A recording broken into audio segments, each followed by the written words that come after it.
Rumah sakit pecat dokter yang pukul balita karena terganggu saat main catur. Korban meninggal kecelakaan kereta api di Jombang merupakan satu keluarga. Kebakaran penjaringan hanguskan 400 rumah, 1.109 warga mengungsi.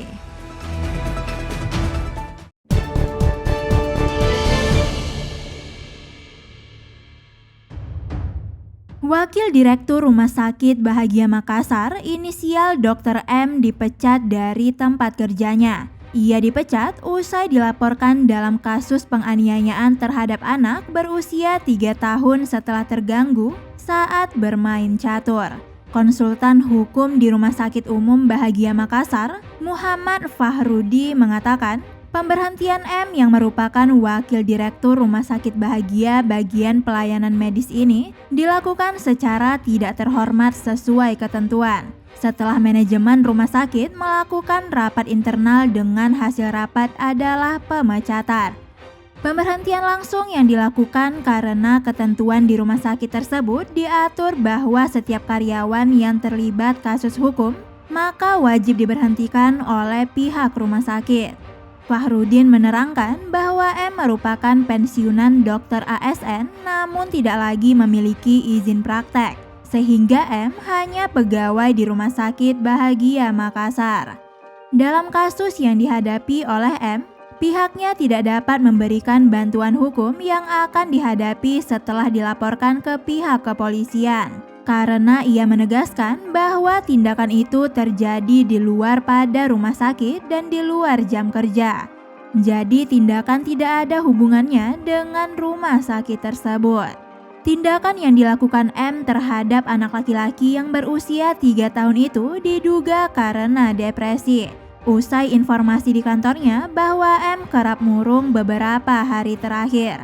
Jadi karena mungkin dia ada masalah dan datang ke warung kopi dengan tujuan untuk refreshing minum kopi sambil main catur, tapi tiba-tiba ada anak yang mengganggu. Dengan refleks dia melakukan tindakan seperti itu. Meski demikian, Fahrudin mengatakan bahwa M menerima keputusan pihak rumah sakit yang memberhentikan dirinya dari jabatan sebagai Wakil Direktur Rumah Sakit Bahagia Makassar. Tabrakan kereta api dengan sebuah mobil di Jombang, Jawa Timur pada Sabtu 29 Juli 2023 malam kemarin menyebabkan 6 orang meninggal dunia. 6 korban meninggal tersebut ternyata merupakan satu keluarga. Melansir dari Antara, Puji Santoso yang merupakan salah seorang anggota keluarga mengatakan rombongan awalnya hendak menjenguk keluarga yang sakit di Kediri. Puji Santoso mengaku bersedih karena hanya anggota keluarga yang meninggal dunia. Selain ibu, ada anak, cucu, menantu, serta keponakan yang juga menjadi korban. 2 orang korban luka berat sudah di rumah sakit untuk mendapatkan perawatan. Sebelumnya, kecelakaan terjadi antara KA 423 dengan mobil yang berisi satu keluarga di perlintasan sebidang tak terjaga di kilometer 85 antara stasiun Jombang Sembung pada Sabtu 29 Juli 2023 malam. Mobil yang berisi penuh penumpang tersebut tertemper kereta api. Akibat hantaman kereta api yang keras sampai terseret mobil juga penyok. Akibat dari kejadian tersebut, 6 orang meninggal dunia serta 2 orang mengalami luka berat.